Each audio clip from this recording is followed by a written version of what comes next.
Chaos at Kabul airport as the leader of the country flees and left the country in turmoil. Hi again and welcome. This is Links 7 TV News Report and we'll be right back with the details to come. If it's the first time you're watching, please do the golden rule and subscribe to the channel. Click that notification bell and click on all so you're always updated with the latest report. We'll be right back after this short break. Welcome to Links 7 TV News Report, providing you with the best in local and international news updates. This is a place where you can get the most reliable and informative news information. Links 7 TV News Report. Welcome back and thanks for joining us. This is Links 7 TV News Report. Thousands of Afghans rushed into Kabul's main airport Monday, some so desperate to escape the Taliban that they held onto a military jet as it took off and plunged to their death. At least 7 people died in the chaos, U.S. officials report, as America's longest war ended with its enemy becoming victorious. The crowds came while the Taliban enforced rule over the 5 million people after a lightning advance across the country that took over a week to dethrone the country's Western-backed government. There were no major reports of abuse or fighting, but residents stayed home and remained fearful after insurgent advance saw prisons emptied and enormous looting. This was what some of the scenes looked like in that country.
As the U.S. military and others continued evacuation flights, Afghans swarmed the international airport tarmac. Some climbed into aircraft parked on the tarmac while others dingled precautiously off jets. U.S. troops took position to guard the active runway, but the crowd stormed past them and their armored vehicles.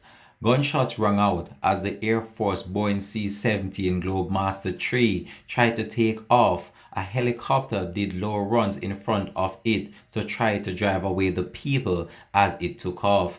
Videos show a group of Afghans hanging on the plane wing before it take off and several falling from the air as they gain rapid speed over the city. Senior American military officials spoke and said this is a chaotic experience and many Afghans right now are fearful for their lives.